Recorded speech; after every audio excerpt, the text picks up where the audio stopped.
Hi friends, welcome to my channel. In the last video we saw how to make this easy bead stringing project, and it's very simple, but at the same time it's so cute and pretty, and you can layer this necklace as well with other necklaces. This is supposed to be next to the choker. I wouldn't say this is a choker. I didn't want this to be a choker because for me I feel that it's very hard for me to wear a choker. It's just my personal preference, so I always prefer to make a necklace which is not a choker. Okay, so this is next to the choker. So I wanted to do a layered necklace, not like a layered necklace as per you layer it like in the neck itself, like just a little bit down. No, just this, and then with the rhodonite multifaceted 6 millimeter gemstone I want to do the next layer. Okay, and then I wanted to do the 8 millimeter rhodonite beads, and I already strung it in a pattern. I'll show you guys. Okay, let me see. There we go. So this is what I already strung and I came up with. So I feel like this looks really good, and it has that pink, it has the black, and there is pure black here, and which kind of ties everything together is what I believe. And I mean, you can wear this necklaces separately, you can wear it together, it's totally up to you. But I didn't want to make a 3-strand necklace, I want to make it individually so that you can mix and match. And some days you don't feel like all three, you can do two, you can do these two, or you can do these two, or you can just do one. So so in different videos, of course. So I'm just gonna do I know I have to do this middle one first, but somehow I did this one. I figured out a pattern. So the pattern is 8 millimeter 2 seed beads in a copper color, because we have a metallic copper pendant that we got from the Bargain Bead Box.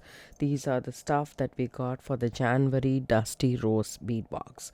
So this is a pendant that's already there. The back is also pretty. I really like them. So I want to actually bring the copper here too, but this is anti-copper, this is metallic. This one is a little bit a darker one, but I added the 80 copper beads. So between the 8 millimeter there is 2 80 copper beads, and then so that's how I did the pattern. The pattern is totally up to you, however you want. Let's just put this necklace away, and let's just concentrate on this necklace, right? So this is what the pattern is, and in the middle what I did was, here it is, there is 2 of these. So this is how the pattern I did go through. There was I equally separated on both sides the beads. I still have 1 bead left out. Okay, so I think there was 49 beads or something like that. So 1 bead left out, and I'm going to design the middle before I'm going to do anything. See, I have just strung this in 0.8 millimeter Chinese knotting cord. So I'm just going to do a regular overhand knot, and I'm just going to keep this, and I will come back to this. We are going to finish this necklace. So I have a knot right here, just an overhand knot, and it measures about, say, 11 centimeters or so, but I don't want more than this for the back, because it's going to be a long necklace and you don't need that much. So I'm going to put a knot between this gemstones. The seed beads I'm not going to put a knot. So see, here we go. So I chose black because I don't want to take away the attraction from the gemstone, and this gemstone is not that bright, as you guys can see. It's dark and it has black in it. So this is a hand knotting technique that I'm using. All you need to do is move the beads down. So I need sufficient space here. Moving the beads down. See, I'm working with a spool, I never cut it. So whenever you're knotting, you have to pre-string all the beads and then start from the end and then go forward, so that you don't have to guesstimate how much cord you need for the project. So go over your two fingers, crisscross applesauce here. Take the end of the cord and put it through the put it in between the two fingers or the loop. Okay, and then I like to shift like this and just hold this here. Put my index finger inside, tighten that up, pinch these between my index finger and thumb, and then pull that down. So that's a hand knotting technique that I really like to make. That way it'll be really nice. So all you are doing is you're doing an overhand knot. Okay, so just doing that, taking this and putting this. This is an overhand knot. If you're not okay with the hand knotting technique, all you need to do is you need a tweezer or tweezer nose pliers. Anything will work. I don't know where I put my, oh, there it is. Okay, so my tweezers. Okay, that's a tweezer that I have. So this is an overhand knot. Put your tweezers through the overhand knot. Okay, just like that, and then hold in the necklace where you want the knot to be, which is right next to the bead. Okay, so just pull that knot down with the tweezers in between, just like that. Still the knot is bigger. Wiggle and remove your tweezers. See this, the knot is not tightened yet. So hold this end and hold this and push the knot towards the bead. So that's another way of doing an overhand knot with the tweezers. You can also do that with the tweezer nose pliers, but it's very easy to do the hand knotting technique. For me, I just take this, drop it in, and then take this down, put my index finger, hold it, and then pull. So that I really like, especially the 0.8mm Chinese knotting cord is a slam dunk hand knotting tool. Okay, so I really like the stiffness, and the gauge is also perfect for hand knotting, and it comes out pretty awesome with the 0.8mm Chinese knotting cord in, especially that. I mean, you can also do this with the satin cord. You can do it with 0.5. Any cord you can knot. But silk thread, I really like to use the beetle on, not a tool. Okay, so for this, I like to do, and I'm glad that I took the black cord. It kind of disappears in the design, which I really wanted, because I want this gemstones to be the focal of this necklace. So in some necklace we would want, if I'm doing a crystal or something wherein I want the core to be the highlight, because I don't want the brightness, I want to soften the brightness of the crystals. For example, this one right here, which we have in the box, I wouldn't use a black one. So I mean, I can, but what I am trying to say is I would like to mute down the brightness.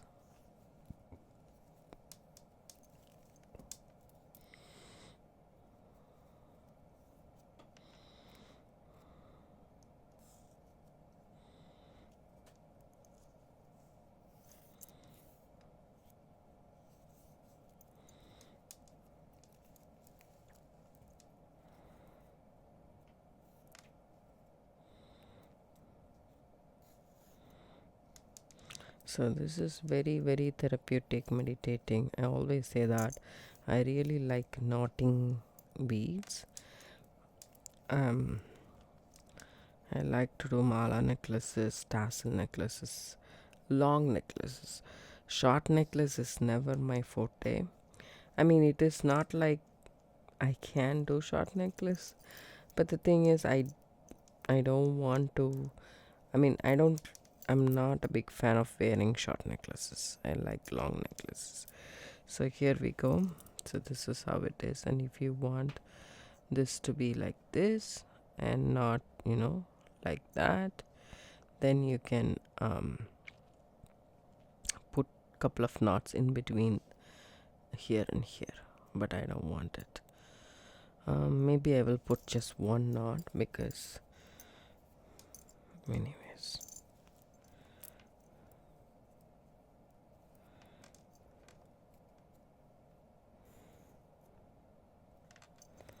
And then see, it doesn't make a difference at all. So there we go. Make another knot. So once you do the mala necklace, it will be difficult to do at the end because you will have a lot of stuff to put through the loop. So that's the only thing. But other than that, it is really a breeze. And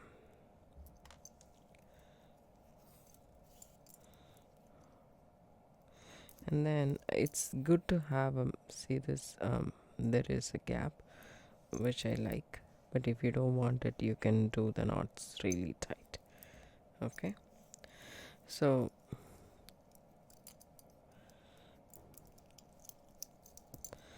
there is something in the knot. For example, if some people are allergic to metals and stuff, all you can do is beads, and you can do with gemstones and seed beads, and then you can knot and finish the necklace. You don't have to use any metal at all. That's like really a good one. And if you're not aware of, so to finish this necklace, I'm going to use a macrame technique. So if you're not aware of macrame square knots, which is what I'm going to use as a sliding knot technique in the back, you can go ahead and watch the basic macrame knots tutorial from my channel. It's linked down in the description box below of this video. And if you want to do more knotted necklaces as well, I will leave some pictures out here, and then connect the videos in the description box as well. So whatever beads you have in your stash, you can do this knotting technique. I am doing it as a pattern, but you can do the knots every other bead. That will give you the length for the necklace, and also it will add like like a seed bead, or a spacer between your precious gemstones wherein it will not get scratched. That's why they knot freshwater pearls. And even if the another thing that they have in mind while they do knot freshwater pearls is, so freshwater pearls are very expensive and inexpensive at the same time. Some pearls are really expensive, and when you knot and the necklace breaks or something, then you will probably lose one pearl. If you're okay, if you did find the necklace, then it's just one pearl that you will lose because you have a knot after every other bead or pearl. It's safer also. So that's the whole point. Wherein if your beaded necklace, bead stringing wire necklace breaks, which is highly unlikely, then everything, all the beads will shatter on the floor. So you will lose a whole lot of beads than knotting. So see, I am able to knot in real time within like 5-10 minutes the max. So it's pretty simple.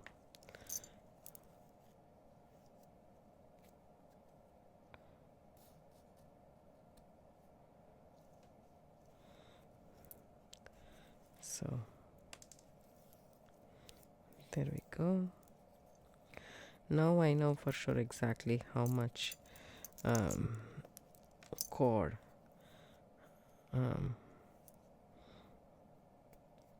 I have been using it, but I don't have to measure. I don't have to have the tension of whether the cord will be enough for my necklace or not.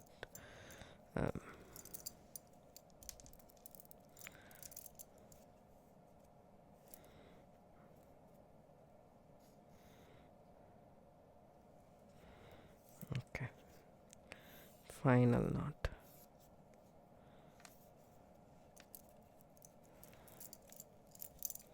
It might be intimidating to do the knotting technique. You might say, oh my god, there is space in it, but once you start knotting and keep practicing, it'll come really easy for you.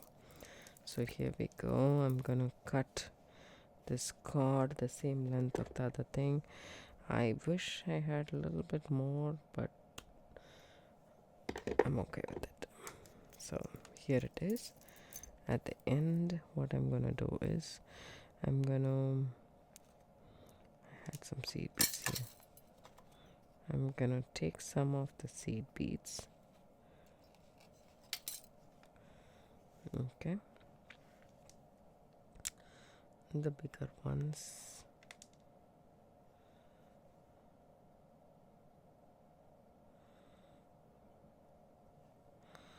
Okay, and tie an overhand knot.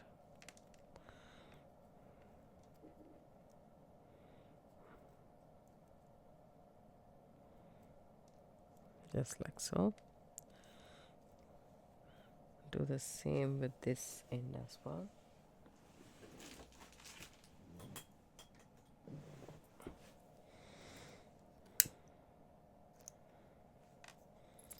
Melt the ends.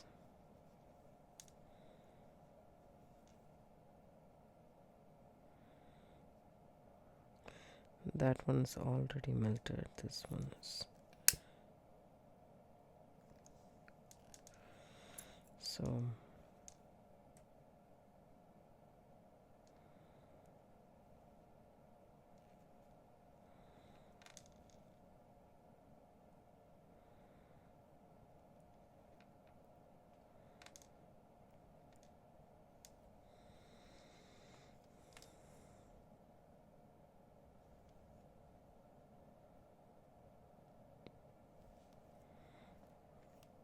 there we go.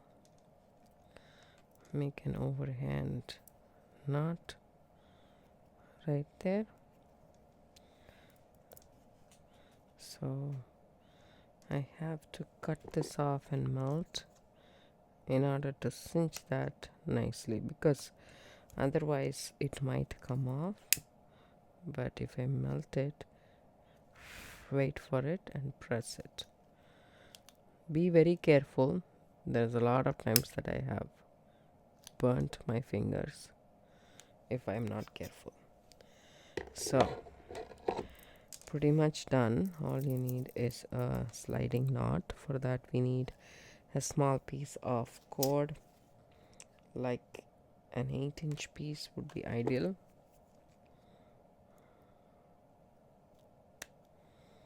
Okay, and then you can actually crisscross this cord and make the knot, and I'm not going to do that. I'm just gonna do it this way. Okay, so take these cords, and this is the base cord, and this 8-inch is gonna be my knotting cord. So you can do this with macrame board, with a knotty do-it-all. You can tape it to the surface of your table and do it so many ways. Take the left cord, go on top of the, see, I have the knotting cord underneath the base cord. Now it's going on top of the base cord. Take the right, go on top of the left, underneath and through, underneath these two cords and through the loop that you created. So the square knot consists of P's and Q's, which I have talked about in my channel a lot.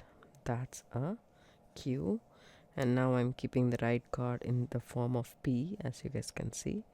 The left cord goes on top of the right cord, underneath and through this loop in the P, and then you tighten that up. So you can do as low as 3 knots. 1 Q and 1 P consist of 1 square knot. 3 knots is more than enough, but if you want, you can do as long as you want. So it's totally up to you. I'm gonna do like 4 knots. That's more than enough. See, my cord is not that big, so I don't need that big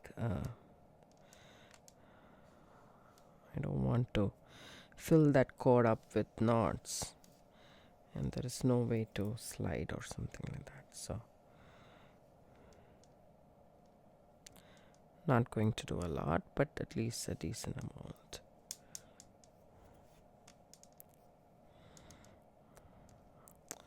I'm holding it in my hand and doing it.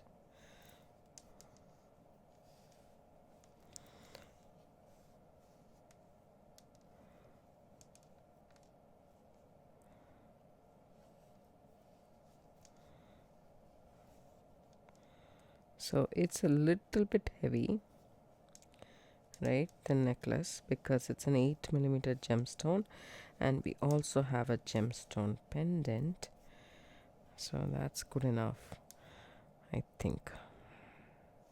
Maybe one more. I just always end up doing more than I think I will do for some reason. I always take 8 inch of cord or more, and I always do more knots than needed.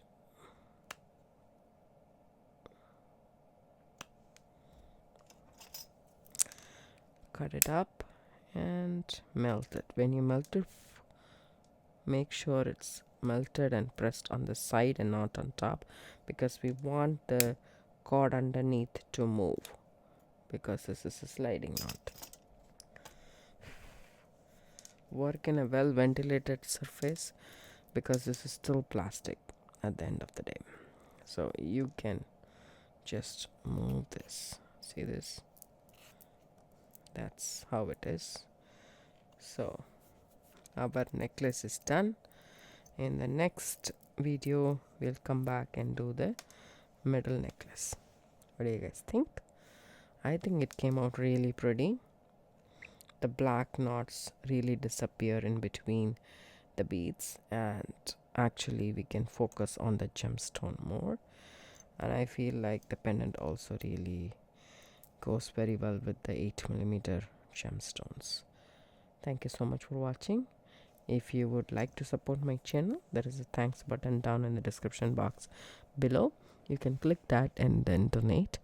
And also, it doesn't cost you to like and share and leave a comment below. I really appreciate it. It makes my day. Thank you. See you in the next video. Bye bye.